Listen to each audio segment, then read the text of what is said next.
Our company is Infinite Material Solutions, and we create disruptive materials by design. With 3D GBIer, we are launching AquaSys 120 in the UK. Aqua gives away that this is a support material that dissolves in tap water. Our USP is that our material dissolves completely in tap water. No chemicals needed. It's environmentally friendly. AquaSys 120 is compatible with a broader range of model materials, which provides a clear competitive advantage. Users need only one support material.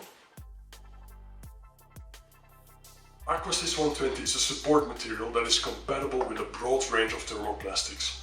It gives users a high degree of design freedom in the complexity of parts that they can print. We have sold into automotive, aeronautics, consumer, hobbyist, general manufacturing of final parts and others. We will be launching AquaSys 180 very soon. It will be compatible with high temperature build materials like Ultim 9085, PEEK, PEG, etc.